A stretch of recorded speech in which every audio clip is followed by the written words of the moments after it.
உங்கள் ஜாய் டிவியில் திங்கள் முதல் சனி வரை இரவு 10 மணி முதல் 10:30 மணி வரையும் மற்றும் ஒவ்வொரு வெள்ளியும் மாலை 8:30 மணி முதல் 9:30 மணி வரை.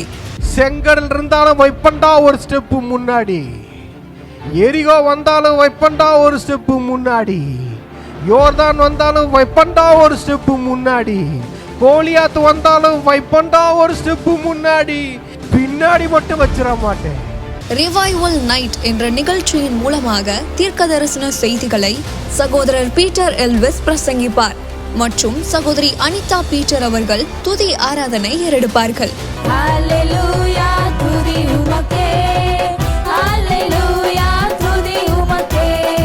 மனிதர்களின் வார்த்தையால் பாதிக்கப்பட்டது போதும், கடவுளின் வார்த்தையால் பாதிக்கப்படுவோம் வாருங்கள். நமக்குள் இருக்கும் இயேசு கிறிஸ்துவை உலகத்திற்கு காட்டும் நேரம் இது.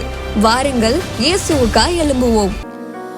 ஆயிரம் ஆயிரம் நன்மைகள் அனுதினம் என்னை சூழ்ந்திட, கிருபையும் இரக்கமும் அன்பும் கொண்டீரே.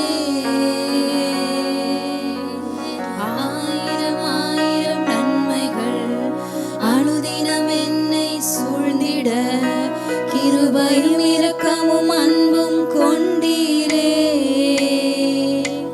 நல்ல எபினேசராய் என்னை நடத்தி வந்தீரே, நன்றி சொல்ல வார்த்தை இல்லையே.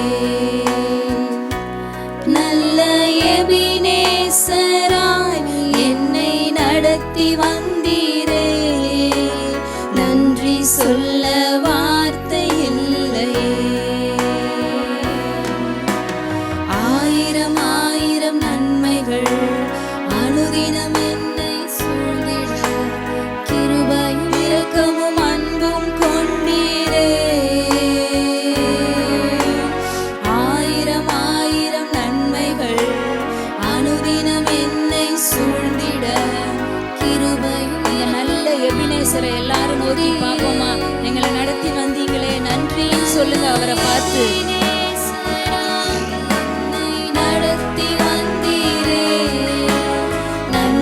சொல்ல வார்த்தை இல்ல, அவருக்கு நன்றி சொல்ல நமக்கு வார்த்தையே இல்ல. நல்ல எபினேசராய் என்னை நடத்தி வந்தீரே, நன்றி சொல்ல வார்த்தை இல்ல. காலை மாலை எல்லா வேளையிலும் என்னை நடத்தும் கரங்கள் நான் கண்டே. தேவை பெருகும் போது சிக்கி தவித்திடாது அவர் கரங்கள், உதவுகிற கரங்கள் நான் கண்டே. காலை மாலை எல்லா வேளையிலும் என்னை நடத்தும் கரங்கள், அவருடைய நடத்துகிற கரங்களுக்கு நன்றி சொல்வோமா? தேவை பெருகும் போது சிக்கி தவித்திடாமல் உதவும் கரங்கள் நான் கண்டேன். எல்லா நெருக்கத்திலும் உங்களை விழாமல், எல்லா நெருக்கத்திலும் என்னை விழாமல் காக்கும் அன்பின் நல்ல கர்த்தர். நீங்க விழுந்து போக மாட்டீங்க. எல்லா நேரத்திலும் என்னை விழாமல் காக்கும் அன்பின் நல்ல கர்த்தரே. ஆயிரம் ஆயிரம் நன்மைகள் அனுதினம் என்னை சூழ்ந்திட, கிருபையும் இரக்கமும் அன்பும் கொண்டீரே. ஆயிரம் ஆயிரம் நன்மைகள் அனுதினம் என்னை சூழ்ந்திட, கிருபையும் இரக்கமும் அன்பும் கொண்டீரே. நல்ல எபினேசராய் என்னை நடத்தி வந்தீரே, நன்றி சொல்ல வார்த்தை. உங்களுக்கு நன்றி சொல்ல வார்த்தையே இல்லப்பா. நல்ல எபினேசர், எங்களுடைய நல்ல எபினேசர் நடத்தி வந்தீரே, நன்றி சொல்ல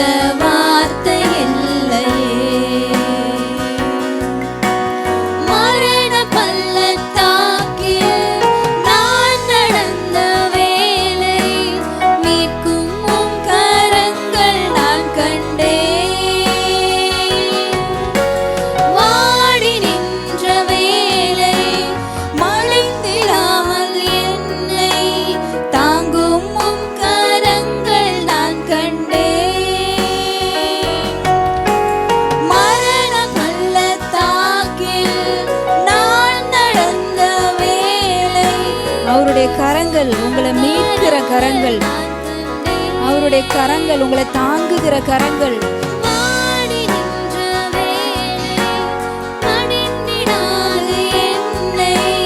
தாங்கும் உம் கரங்கள் நான் கண்டேன். எங்கள் மாறாவின் வாழ்வை மதுரமாய் மாற்றும் அன்பின் நல்ல கர்த்தரே. எங்கள் மாறாவின் வாழ்வை மதுரமாய் மாற்றும் அன்பின் நல்ல கர்த்தரே. ஆயிரம் ஆயிரம் நன்மைகள் அனுதினம் என்னை சூழ்ந்திட, கிருபையும் இரக்கமும் அன்பும் கொண்டீரே அப்பா.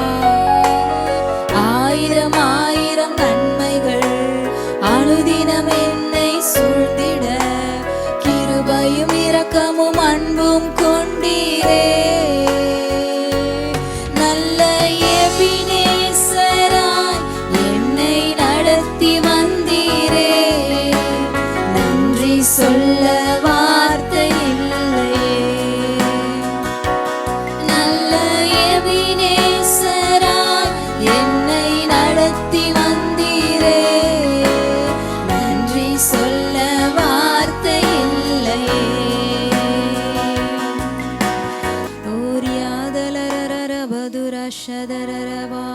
நல்ல எபினேசரா எங்களை நடத்தி வந்தீங்களே, உங்களுக்கு நன்றி சொல்றோம் ஆண்டவரே. நன்றி சொல்றோம், நன்றி சொல்றோம்.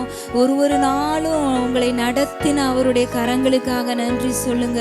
ஒரு நாளும் நம்மளை தாங்குச்சுல அவருடைய கரம், அதற்காக ஆண்டவருக்கு நன்றி சொல்லுங்க. ஒரு பிரச்சனையிலிருந்து நம்மளை மீட்டு எடுத்தாருல, அவருக்கு நன்றி சொல்லுவோம்.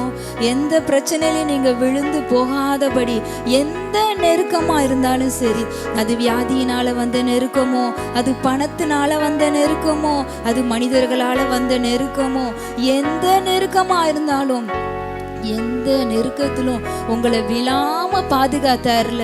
இவ்வளோ நாள் வரைக்கும் அந்த நெருக்கத்துல உங்களை விழுந்து போக அவர் விடவே இல்லை. வியாதியில விழுந்து போக விடல, பலவீனத்துல விழுந்து போக விடல, தரித்திரத்துல விழுந்து போக விடல. எந்த மனிதர்கள் கைகள்லையும் உங்களை விழுந்து போக அவர் விடவே இல்லை. எல்லா நெருக்கத்திலும் உங்களை விழாம பாதுகாத்தாருல. அந்த ஆண்டவருக்கு, அந்த அன்பின் நல்ல கர்த்தருக்கு எல்லாரும் நன்றி சொல்லுவோமா? நன்றி, நன்றி, நன்றி. தாவீது சொல்றான், மரண இருளின் பள்ளத்தாக்கில் நடந்தாலும் பொல்லாப்புக்கு பயப்படேன். தேவரீர் என்னோடு கூட இருக்கிறீர், தேவரீர் என்னோடு கூட இருக்கிறீர். அவர் உங்களோடு கூட இருக்கிறனால எந்த மரண பள்ளத்தாக்கில் நடந்தாலும் நீங்க பயப்பட தேவையில்லை. எந்த பொல்லாப்புக்கும் பயப்பட தேவையில்லை, எந்த நெருக்கத்துக்கும் பயப்பட தேவையில்லை. ஏன்னா கர்த்தர் உங்களோடு கூட இருக்கிறார். தேவரீர் என்னோடு கூட இருக்கிறீர், உமது கோலும் உமது தடியும் என்னை தேற்றும். ஹல்லேலூயா. ஐசாயா 55வது அதிகாரம் ஆண்டவர் ஒரு வாக்குத்தத்தம் பண்ணுகிறார் அவங்க எல்லாருக்கும். ஓ தாகமாய் இருக்கிறவர்களே, நீங்கள் எல்லாரும் தண்ணீர்கள் அண்டைக்கு வாருங்கள். பணம் இல்லாதவர்களே, நீங்கள் வந்து வாங்கி சாப்பிடுங்கள். நீங்கள் வந்து பணமும் இன்றி விலையும் இன்றி திராட்சரசமும் பாலும் கொல்லுங்கள். ஹல்லேலூயா. என்னது, பணம் இல்லாம சாப்பிட சொல்றாங்களா? பிரதர், என்ன பிரதர் சொல்றீங்க? என்ன சொல்லுது ஐசாயா 55 என்ன சொல்லுதுன்னு சொல்றீங்க? பணம் இல்லாம கிடைக்குமா? இந்த உலகத்துல பணம் இல்லாம எதுவுமே கிடைக்காது பிரதர். பணம் இல்லாம ஒரு வாட்டர் பாட்டில் கூட கிடைக்காது பிரதர். இன்னைக்கு பணம் இல்லாம ஏதாவது ஒன்று கிடைக்குமா? இந்த உலகத்தையே ஆட்டி படைக்கிறது பணம் தானே பிரதர். பணம் தானே இந்த உலகத்துல பெருசா இருக்குது. பணம் தானே ரொம்ப பிரமாண்டமா இருக்குது. எல்லாரும் பணத்தை நோக்கி தானே ஓடிக்கிட்டு இருக்கிறாங்க. எல்லாரும் பணம் பணம் தானே பார்த்துக்கிட்டு இருக்கிறாங்க. இவ்வளவு பணம் எனக்கு வந்துடாதா, இல்லை இவ்வளவு பணம் எனக்கு கிடைச்சிடாதா, இந்த அளவுக்கு பணம் எனக்கு யாராவது உதவி செய்வாங்களா, எனக்கு இவ்வளவு கடன் இருக்குதே, அதனால எனக்கு ஒரு பணம் தேவை. இன்னைக்கு கடவுள் தேவை அப்படின்றத காட்டிலும் நம்ம மைண்ட்ல என்ன ரெஜிஸ்டர் ஆயிருக்குன்னா, எனக்கு பணம் தேவை. 1ஆம் தேதி பிறக்க போதுன்னா கடவுளை நினைக்கிறோமோ இல்லையோ பணத்தை நினைக்க ஆரம்பிச்சிருவோம். யாராவது கொடுக்க வேண்டியவங்க நமக்கு இருக்கிறாங்களா? நமக்கு நம்ம ஆஃபீஸில் சேலரியை போட்டுருவாங்களா? அதுதான் திங்கிங்காக இருக்கும்.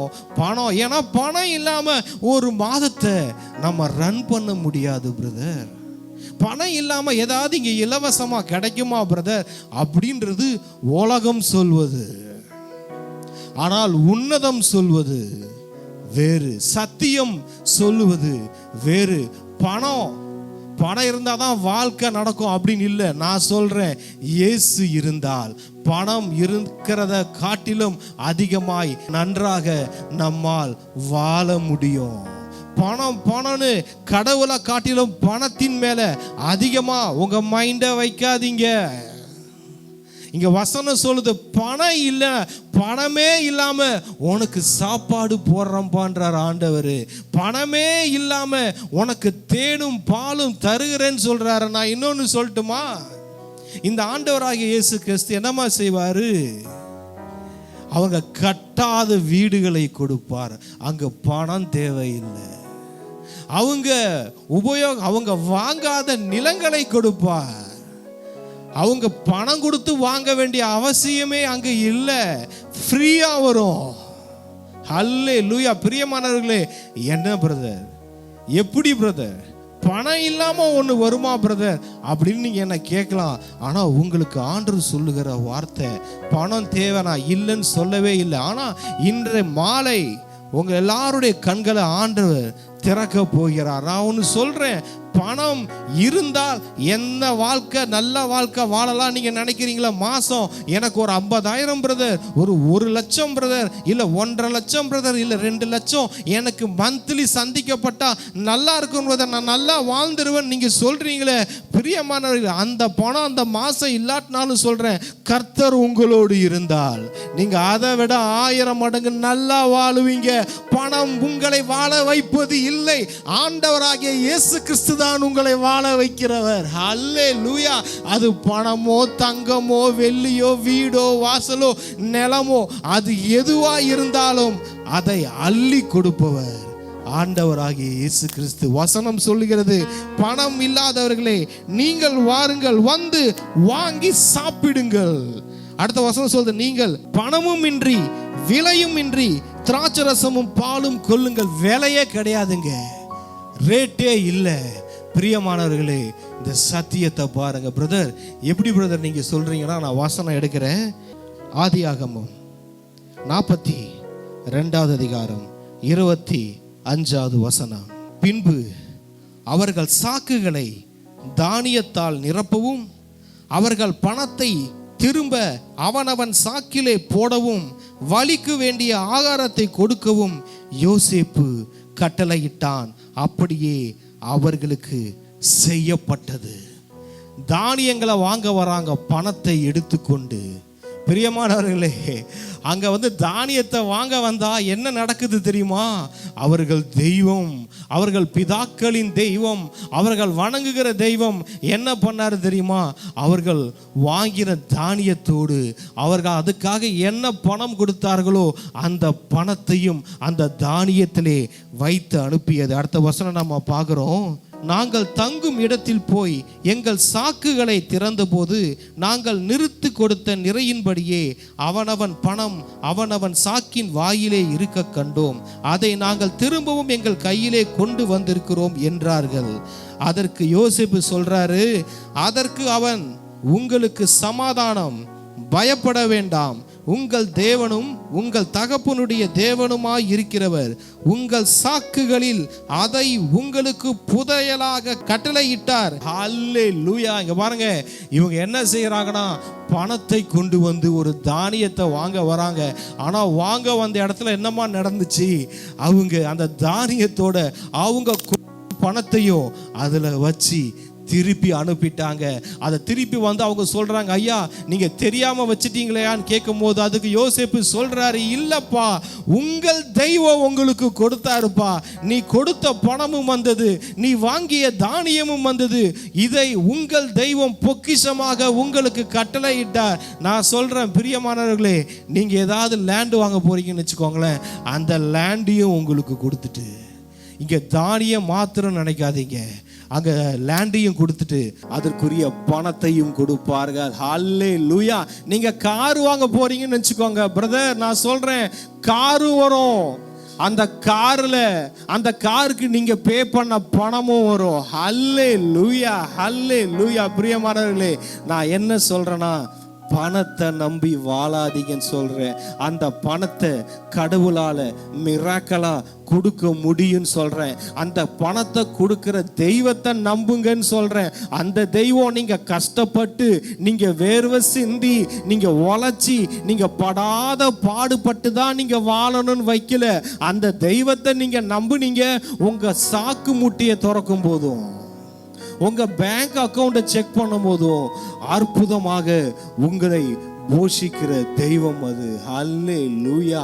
இன்னைக்கு என்ன ஆயிடுச்சுன்னா, நம்ம லைஃப்ல கடவுளுக்கும், இந்த உலகத்திலே வச்சுக்கோங்களேன், மற்ற யார் எந்த கடவுளை மற்றவங்க வணங்குறவங்களும் சரி, அவங்க என்ன பண்ணிடுறாங்கன்னா, பணம் ஒரு பக்கம், கடவுள் இன்னைக்கு ஈக்குவல் ஆயிடுச்சு, இன்னைக்கு சரிசமம் ஆயிடுச்சு.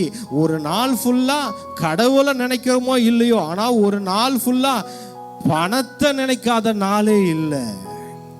அதை தான் இங்க ஆண்டவர் உடைக்கிறாரு. இங்க பாருங்க, நம்ம ஆண்டவர் முன்னாடி எதுவும் மேன்மை பாராட்ட முடியாது. அது எத்தனை கோடி பணமா இருந்தாலும் என் கடவுள் முன்னாடி அது மேன்மை பாராட்ட முடியாது. அது எத்தனை மில்லியன் டாலராக இருந்தாலும் என் கடவுளின் முன்னே மீசையை முறுக்க முடியாது. ஹல்லேலூயா, ஹல்லேலூயா. அவர் இங்க சொல்றாரு, பணம் இல்லைனாலும் பரவாயில்ல, நீ வா, நான் உனக்கு கொடுக்கிறேன் அப்படின்றாரு. பிரியமானவர்களே, பிரதர் என் கையில பணம் இல்லை பிரதர். இன்னைக்கு நிறைய பேர் சொல்றாங்க, பிரதர் என் கையில பணம் இல்லை, அதனால என்னால கல்யாணமே பண்ண முடியல, என் கையில பணம் இல்லை அதனால என்னால வீடு கட்ட முடியல, என் கையில பணம் இல்லை எதையுமே என்னால என்ஜாய் பண்ண முடியலன்றீங்க. பிரியமானவர்களே, உங்க கையில பணம் இருக்குதோ இல்லையோ, உங்களை சந்தோஷமாக வைக்க ஆண்டவராகிய இயேசு கிறிஸ்துவால் முடியும். பணத்தை கொடுத்துதான் உன்னை வாங்க முடியும் நீங்க நினைக்காதீங்க. பணத்தை செலவழித்து தான் உன்னை பெற்றுக்கொள்ள முடியும் நினைக்காதீங்க. அதை ஆண்டவரால் எந்த வகையிலும் உங்கள் வாழ்க்கையில் கொண்டு வந்து சேர்க்க முடியும் நம்புங்க. ஆண்டவர் இந்த பணத்தை கொடுத்துதான் உன்னை வாங்க முடியும் இல்ல. இஸ்ரவேல் தேசத்தை நம்ம பார்க்கிறோம், கானான் தேசத்தை பார்க்கிறோம். இஸ்ரவேல் கூட்டம் லட்சக்கணக்கான ஜனங்கள் அவர் இயேசுவை நம்பி வந்தாங்க, கர்த்தரை நம்பி வந்தாங்க. வந்த ஜனம் எந்த பணத்தை கொடுத்து லேண்டை வாங்கினாங்க பாருங்க. நம்மளாம் இங்க லேண்டை பத்தி பேசிக்கிட்டு இருக்கேன். அவங்க தேசங்களை சுதந்தரித்தார்கள், நாடுகளை வாங்கினார்கள். வேதம் சொல்லுகிறது, அந்த நாட்டை வாங்குவதற்கு அவங்க ₹1 கூட செலவு பண்ணலங்க. இது சத்தியங்க, இது சத்தியம். அந்த நாடுகளை வாங்குவதற்கு பணம் கொடுத்தார்களா? இல்லை. அவர் சொன்னாரு, உனக்கு வேணும்னா நீ காலை போய் மிதி, நீ கால் மிதிக்கிற தேசத்தை உனக்கு தரேன், நீ பணம் கொடுக்கிற தேசத்தை நான் உனக்கு தரேன். என் தெய்வம் எழுதி வைக்கலங்க. நீ காலை மிதி, நான் உனக்கு தரேன். இந்த உலகம் சொல்லும், நீ பணத்தை வை, நான் உனக்கு தரேன்னு சொல்லும். ஆனா அந்த கடவுள் என்ன சொல்றாருன்னா, நீ காலை வை, நீ காலை வச்சு மிதி, இந்த தேசம் உனக்கு நான் தரேன்னு சொல்றாரு. நான் என்ன சொல்ல வரேன்னா, தெய்வத்தை காட்டிலும் பணத்தை ரொம்ப ஹானர் பண்ணிடாதீங்க. அதுதான் நான் சொல்ல வரேன். ஆண்டவராகிய இயேசு கிறிஸ்துவை தேடுவதை காட்டிலும் பணம் பணம் பணம்னு அலையாதீங்க. அதை தான் நான் சொல்ல வரேன். நீங்க அலைந்து கொண்டிருக்கிற எத்தனை கோடியோ அதை நம் தெய்வத்தால் ஒரு நொடியில் கொடுக்க முடியும். அது அழகா சொல்றார் பாத்தீங்களா, உங்க தெய்வம் தானியத்தோடு அந்த பணத்தையும் பொக்கிஷமாக உங்களுக்கு கட்டளையிட்டார். அல்லேலூயா. நான் சொல்றேன், இதை நீங்க நம்புனீங்க பிரதர் அண்ட் சிஸ்டர், இந்த வார்த்தைகளை நம்புங்க. நீங்க எதையாவது வாங்க போவீங்க, அதோடு சேர்த்து நீங்க கொடுத்த காசையும் திருப்பி உங்ககிட்ட கொடுப்பாங்க. அது நடக்கும், அது நடக்கும். அல்லேலூயா. வார்த்தைகளை நம்புனீங்கன்னா நிச்சயம் நடக்கும். பாருங்க, நான் இன்னொன்னு சொல்றேன் பாருங்க. வசனம் சொல்கிறது, மத்தேயு 20வது அதிகாரம் 12வது வசனம், பிந்தி வந்தவர்களாகிய இவர்கள் 1 மணி நேரம் மாத்திரம் வேலை செய்தார்கள். பகலின் கஷ்டத்தையும் வெயிலின் உஷ்ணத்தையும் சந்தித்த எங்களுக்கு இவர்களை சமமாக்கினரே என்று முறுமுறுத்தார்கள். அவர்களில் ஒருவனுக்கு அவன் பிரதியுத்தரமாக, சிநேகிதனே, நான் உனக்கு அநியாயம் செய்யவில்லை. நீ என்னிடத்தில் ஒரு பணத்துக்கு சம்மதிக்கவில்லையா? உன்னுடையதை நீ வாங்கி கொண்டு போ. உனக்கு கொடுத்தது போல பிந்தி வந்தவனாகிய இவனுக்கும் கொடுப்பது என்னுடைய இஷ்டம். அல்லேலூயா. பிரியமானவர்களே, நான் சொல்லட்டுமா ஒரு வார்த்தை? கர்த்தர் தன்னுடைய இஷ்டத்தின்படி உங்களுக்கு கொடுக்க போகிறார். அல்லேலூயா. 12 மணி நேரம் வேலை செஞ்சு அவங்க வாங்குற காசை கடைசியா 1 மணி நேரம் வேலை செஞ்சு அந்த பணத்தை வாங்கினாங்க. அல்லேலூயா. இதை தான் நான் சொல்ல வரேன். பிரதர், இந்த பணம் வரத்துக்கு நான் இவ்வளவு உழைக்கணுமா, இவ்வளவு கஷ்டப்படணுமா பிரதர் அப்படி நீங்க நினைக்கிறீங்களா? இல்ல பிரதர். இந்த உலகம் உன்னை எழுதி வச்சிருக்கு, நீ இத்தனை மணி நேரம் வேலை செஞ்சாதான் உனக்கு இவ்வளவு சம்பளம் எழுதியிருக்கு. ஆனா இந்த வேதத்துல எழுதியிருக்கு, தேவனுடைய கிருபையினால, தேவன் நம்ம மேல வச்ச அன்பினால, இந்த பைபிள் எடுத்து நீங்க படிச்சீங்கன்னா தெரியும், ஆதி ஆகமத்திலிருந்து வெளிப்படுத்தின விசேஷம் வரைக்கும் நடந்த அற்புதங்கள் சாதாரணமானவைகள் அல்ல. ஆண்டவர் போடுற கணக்கு வேற. அவர் சொல்றாரு, அப்பா நான் கொடுக்கிறது ஏன் இஷ்டம் பாண்டாரு. பிரியமானவர்களே, உங்களுக்கு நான் சொல்றேன், கடவுள் தன்னுடைய இஷ்டம் போல உங்களுக்கு கொடுக்க போகிறார். நீங்க ஆசைப்படுறது இல்ல. இங்க பாருங்க, நம்ம ஆசைப்பட்ட ஒரு லெவலு, ஆனா ஆண்டவர் என்னமா பண்றாரு, அவர் இஷ்டம் போல இஷ்டத்துக்கு கொடுப்பாரு உங்களுக்கு. எழுதி வச்சுக்கோங்க. அந்த உங்க கையில இருக்கிற பணத்தை வைத்து அல்ல, உங்க கையில பேங்க் அக்கவுண்ட்ல இருக்கிறத வச்சு இல்ல, இப்ப நம்ம மாசம் மாசம் சம்பாதிக்கிறோமே அதை வச்சும் இல்ல, அவர் இஷ்டம் போல. சில சொல்லுவாங்க தெரியுமா, அப்பா கையில பணம் வச்சிருக்கிறான்ப்பா, இஷ்டத்துக்கு செலவு பண்றான்ப்பா அவன் அப்படின்னு இந்த உலகத்தில் இருக்கிற துன்மார்க்கனை சொல்லுவாங்க. நம் கடவுள் நம் கையிலே வைத்திருக்கிற பணத்தை நமக்காக இஷ்டத்துக்கு செலவு பண்றத நீங்க பாப்பீங்க, உங்க வாழ்க்கையில பாப்பீங்க. ஒன்னே ஒண்ணு, அவன் சும்மா நின்றுட்டு இருந்தவங்களை கூப்பிட்டு, வேலைக்கு வா, என்னுடைய தோப்புல என் தோட்டத்துல வேலை செய்யினாங்க. ஆண்டவர் சமூகத்துக்கிட்ட போயிடுங்க, ஆண்டோடைய வார்த்தையை கேட்டு அவர் என்ன சொல்றாரோ அதை செய்யுங்க. இயேசு கிறிஸ்து இந்த வேதத்துல தேவனுடைய வார்த்தைகள் என்ன எழுதப்பட்டிருக்கோ, தோட்டத்துக்கு வானா போயிடணும், சும்மா நிக்கிறீங்களா இங்க வாங்க வேலை செய்யுங்கன்னா வந்துடணும், ஆண்டவர் என்ன சொல்றாரோ அதை செய்யணும். அப்படி பழகி பாருங்க. நீங்க உங்க கையில இருக்கிற பணத்தை வச்சு உங்க வாழ்க்கை இருக்காதுங்க, உங்க ஸ்டேட்டஸ் மாறுங்க. கீழே ஒரு வசனம் சொல்லுது பாருங்களேன், என்னுடையதை என் இஷ்டப்படி செய்ய எனக்கு அதிகாரம் இல்லையா? நான் தயாளனாய் இருக்கிறபடியால் நீ வன்கண்ணனாய் இருக்கலாமா? அவர் என்ன சொல்றாரு, அப்பா என்னத ஏன் இஷ்டப்படி செய்ய எனக்கு அதிகாரம் இல்லையா அப்படின்றாரு. பிரியமானவர்களே, இந்த கூகுள் மீட்ல இணைந்திருக்கிற எல்லாரையும் பார்த்து சொல்லுகிறேன், அவர் அவருடையதை எடுத்து உங்களுக்கு இஷ்டம் போல தர போகிறார். அல்லேலூயா. இந்த வார்த்தையை நீங்க நம்பினா, இந்த வார்த்தையை நீங்கள் ஏற்றுக்கொண்டா இப்பவே ஆமென் சொல்லுங்க, ஆமென் சொல்லுங்க. இந்த வார்த்தை கர்த்தரிடத்தில் இந்த வார்த்தை உங்களை தைரியமாய் நான் சொல்லுகிறேன். கடைசி வரைக்கும் இந்த வார்த்தை வரல, கடைசியாக ஆண்டவர் என்னோடு பேசின வார்த்தையை உங்களோடு பேசி கொண்டிருக்கிறேன். அவர் உங்கள் வாழ்க்கையை அவர் இஷ்டம் போல ஆசீர்வதிக்க போகிறார். கடவுள் இஷ்டப்படுற மாதிரி, அவர் ஆசைப்படுற மாதிரி. அல்லேலூயா. அவர் சொல்றாரு, நான் தயால குணனா இருக்கிறபடியா. தயால குணம், இந்த தயால குணம் பணம் வாங்கி எதையும் தராதுங்க. இந்த இஷ்டத்துக்கு கொடுக்கிற தெய்வம் ஏதாவது காணிக்க ஏதாவது கொடுக்கிறியா, நீ ஏதாவது பணம் கொடுக்கிறியா, நீ கொடுத்தானா உனக்கு கொடுக்கறேன் அப்படி சொல்லாதுங்க. அந்த தெய்வம் தன்னுடைய தயால குணத்தினால உங்களுக்கு இஷ்டத்துக்கு கொடுக்க போறாங்க. அல்லேலூயா, அல்லேலூயா. கடவுளுடைய தயால குணத்தை நீங்க பாப்பீங்க. கடவுளுடைய தயால குணம் உங்க கையில் இருக்கிற பணத்தை வச்சு இல்லைங்க. கையில் இருக்கிற பணத்தை வச்சு உங்க மாச சம்பளத்தை நினைச்சு வாழாதீங்க. ஐயோ பணம்னு இருக்காதீங்க. அந்த பணத்தை அந்த பணத்தின் நுகத்தை தான் இங்க உடைக்கிறாரு. பணத்தோடைய மேன்மையை உடைக்கிறாரு. பணத்தோடைய மகத்துவத்தை உடைச்சு சொல்றாரு, பணமே இல்லாம நீ வா, நான் உனக்கு சாப்பாடு போடுறேன்றாரு, பாலும் தேனும் உனக்கு தரேன்றாரு. கீழே இருக்க வசனம், ஹனியும் மில்க்கும் தராரா. பணம் இல்லைன்னா பரவாயில்ல, வா, நீ தாகமா இருந்தினா வா, தண்ணீர்கள் கிட்ட வந்துரு அப்படின்றாரு. பிரியமானவர்களே, கர்த்தர் மேல ஒரு தாகம் வேணும் பாருங்க. கர்த்தர் மேல எந்த அளவுக்கு தாகமா இருக்கிறோமோ, அவரோட உள்ள உறவுல எந்த அளவுக்கு என்ஜாய் பண்றோமோ. அவர் சொல்றாரு, வா தோட்டத்துக்கு வந்து வேலை செய்யுங்கள்னாரு, உடனே போயிட்டாங்க. நோ சொல்லல. கடவுளுடைய வார்த்தைகளுக்கு நோ சொல்லாதீங்க. அவர் உங்களை அவர் இஷ்டம் போல ஆசீர்வதிக்க போகிறார். உங்க வாழ்க்கை எப்படி தெரியுமா இருக்கும்? உங்க வாழ்க்கை எப்படி தெரியுமா இருக்கும்? கடவுள் இஷ்டம் போல ஆசீர்வதிச்சா எப்படி இருக்குமோ ஒரு மனுஷனா, அப்படி இருக்குங்க உங்க வாழ்க்கை. இந்த வார்த்தைகள் என்ன செய்யணும்னா, அந்த வெளிப்பாடுகள் என்ன செய்யணும், அப்படியே நம்பணும்.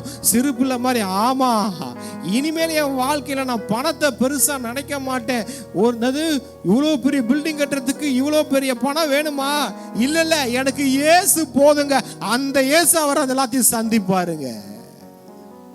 பிரதர், கல்யாணம் பண்றதுக்கு இத்தனை லட்சம் பணம் வேணும் அப்படின்னு யோசிக்காதீங்க. என் கல்யாணத்தை நான் வணங்குற தெய்வம் ஆண்டவராகிய இயேசு கிறிஸ்து சீரு சிறப்புமா நடத்துவாரு நம்புங்க. என் கல்யாணம் நடந்துச்சுங்க மதுரையில.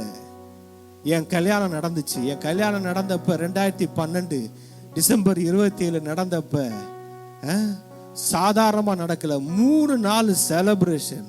வந்தவங்க எல்லாம் சொன்னாங்க, இந்த மாதிரி ஒரு கல்யாணம், இந்த மாதிரி ஒரு சாப்பாடு இல்லைங்க, ரொம்ப நல்லா இருந்துச்சு, ரொம்ப சூப்பர். எல்லாமே எங்க வீட்டு சைடில் எல்லாருமே சொன்னாங்க, அருமையான சாப்பாடுங்க. எல்லாமே மண்டபம்லாம் பார்த்தீங்கன்னா பெரிய மண்டபம், 3 நாளைக்கு வாடகை எடுத்து சீரு சிறப்புமா நடந்துச்சு.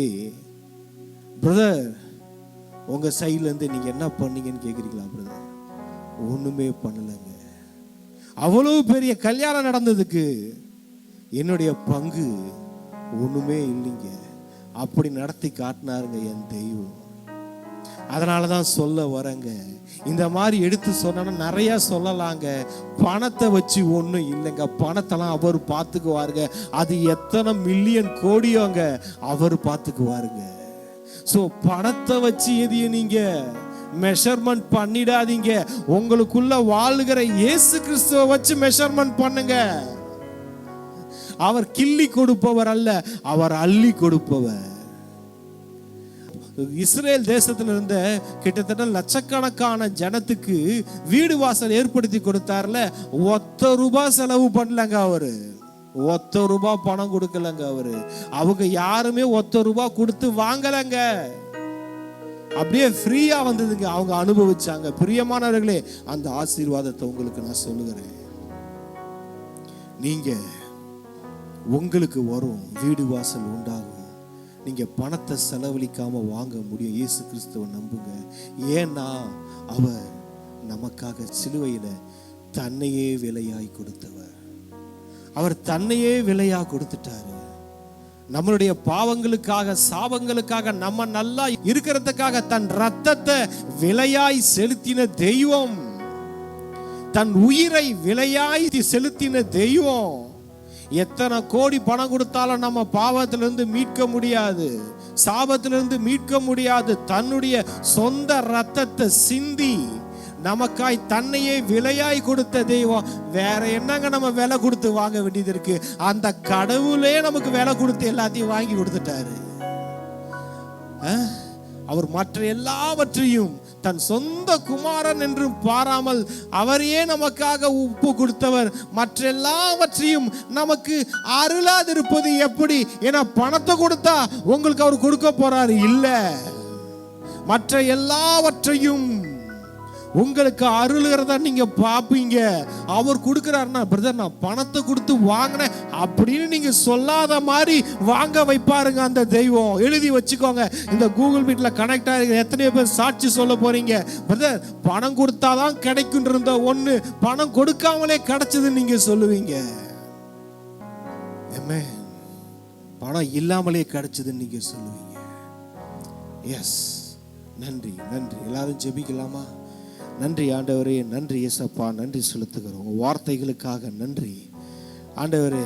எஸ், பணம் இல்லாமல் வாங்கி புசியுங்கள் நீங்க சொன்ன வார்த்தையப்பா. அதே மாதிரி யோசேப்புடைய சகோதரர்கள் அவங்க வந்தபோது தானியத்துக்கு அவங்க கொடுத்த பணமும் அந்த தானியத்திலே மீண்டும் வந்தது ஆண்டவரே. இன்னொரு இடத்துல பார்க்கிறோம், கடைசியா 12 மணி நேரம் உழைத்தா என்ன பணம் வருமோ அது 1 மணி நேரம், கடைசியா சில மணி துளிகள் வந்து வேலை செஞ்சவனுக்கு ஃபுல் பேமெண்ட் நீங்க கொடுக்குறீங்க ஆண்டவரே.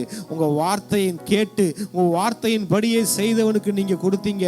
அது மாத்திரம் இல்லை, என் இஷ்டம் போல கொடுப்பேன்னு சொன்னீங்க. நான் தயால குணன் நீங்க சொன்னீங்க. இதை அட்டன் பண்ணிருக்கிற எல்லா சகோதரர்கள் வாழ்க்கையில நான் சொல்றேன், சகோதரிகள் வாழ்க்கையில சொல்லுகிறேன், கர்த்தர் உங்களை அவர் இஷ்டம் போல கொடுக்க போகிறார். உங்களுக்கு அவர் இஷ்டம் போல உங்களை ஆசீர்வதிக்க போகிறார். கர்த்தர் ஆசைப்பட்டு ஒருத்தனை ஆசீர்வதிச்சா வாழ்க்கை எப்படி இருக்குமோ அப்படி உங்க வாழ்க்கை இருக்க போகிறது. ஹல்லேலூயா. பணம் இல்லாம நடக்குங்க. இந்த உலகத்துல பணம் இல்லாம எதுவும் நடக்காது பிரதர். அந்த வார்த்தையை நிறுத்துங்க. அந்த வார்த்தையை பேசிட்டே இருந்தீங்க, பணம் இல்லைன்னா எதுவும் நடக்காத. உங்க வாழ்க்கை அப்படிதான் இருக்கும். என் வாழ்க்கையில பணம் இருக்குதோ இல்லையோ, பணத்துக்கு என் வாழ்க்கையில் சம்மந்தம் இல்லை. எனக்கு என் ஆண்டவருக்கு தான் சம்மந்தம். பணம் இல்லாட்டினாலும் பரவாயில்ல, என் வாழ்க்கையில் ஆண்டவர் இருக்கிற எல்லாரும் நடக்கும் அப்படின்னு நீங்கள் நம்ப ஆரம்பிச்சிருங்க. எல்லாமே நடக்கும். ஆண்டவரே, இதில் அட்டன் பண்ண எல்லாரையும் நான் பிளஸ் பண்ணுகிறேன். நீர் பேசின வார்த்தைகளுக்காக நன்றி ஆண்டவரே. நீங்கள் ஆரம்பம் முதல் முடிவு வரைக்கும் கூட இருந்தீங்க. அளவில்லாத ஒரு பிரசனம் எங்களை நிரப்பிச்சு உங்கள் பிள்ளைகள்கிட்ட உங்கள் வாக்குத்தத்தத்தை நீங்கள் கொடுத்துருக்கீங்க. வார்த்தைகளை பேசியிருக்கிறீங்க. அந்த வார்த்தையின்படியே அது நடக்கும். அப்பா, வானமும் பூமியும் அழிந்து போனாலும் உங்கள் வார்த்தைகள் ஒரு நாளும் அது மாறாது ஆண்டவரே. வார்த்தைகளுக்காக நன்றி செலுத்துகிறோம். இயேசுவின் நாமத்தில் ஜெபிக்கிறோம் பிதாவே, ஆமென். பிரியமானவர்களே, ஒவ்வொரு சனிக்கிழமையும் இதே மாதிரி நைட்டு 8 to 9 நடக்கும். தவறாமல் கலந்து கொள்ளுங்க. கர்த்தர் பெரிய காரியங்களை செய்வார். God bless you. God bless you. நீங்க இதுவரைக்கும் சபைக்கே போகாத ஒரு நபரா இயேசு கிறிஸ்துவ பற்றி உங்க வாழ்க்கையில ஆழமா அறிந்து கொள்ளணுமா? அப்ப ரிவைவல் சர்ச் உங்க எல்லாரையுமே அன்புடன் அழைக்கிறது. நம்ம கொளத்தூர் பூம்புகார் நகர்ல லொகேட் ஆயிருக்க ரிவைவல் சர்ச்சுக்கு நீங்க வாரம் வாரம் வர முடியும். சோ இங்க எவ்ரி சண்டே ஞாயிற்றுக்கிழமை காலையில 10 மணில இருந்து 12 மணி வரைக்கும் சபை ஆராதனை நடந்து கொண்டிருக்குது. சோ நீங்க எல்லாருமே இந்த ஆராதனையில குடும்பமா கலந்து கொள்ளலாம். அது மட்டும் இல்லைங்க, ஒரு மாதமும் 2வது சனிக்கிழமையில நம்ம ரிவைவல் சர்ச்ல தீர்க்கதரிசன எழுப்புதல் கூடுகை நடைபெறுது. சோ உங்களுக்கு அறிமுகமானவர்களையும் நீங்க தாராளமா கூட்டிட்டு வாங்க. சோ காலை 10 மணி முதல் 12 மணி வரைக்கும் இந்த கூடுகை நடைபெறும். சோ நீங்க தவறாம கலந்து கொள்ளுங்க.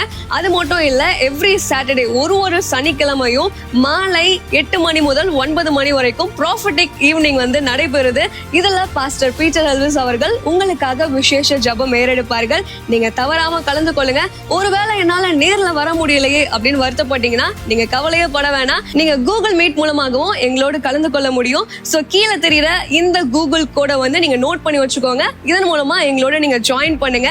சோ கர்த்தர் உங்களை ஆசீர்வதிப்பார். இந்த ஊழியத்தை ஜெபத்தினாலும் காணிக்கைகளினாலும் தாங்கும்படி உங்களை நாங்க அன்புடன் அழைக்கிறோம். காணிக்கை அனுப்ப விரும்புகிறவர்கள் ஸ்கிரீன்ல தெரியுற இந்த டீடைல்ஸை பார்த்து நீங்க அனுப்பலாம்.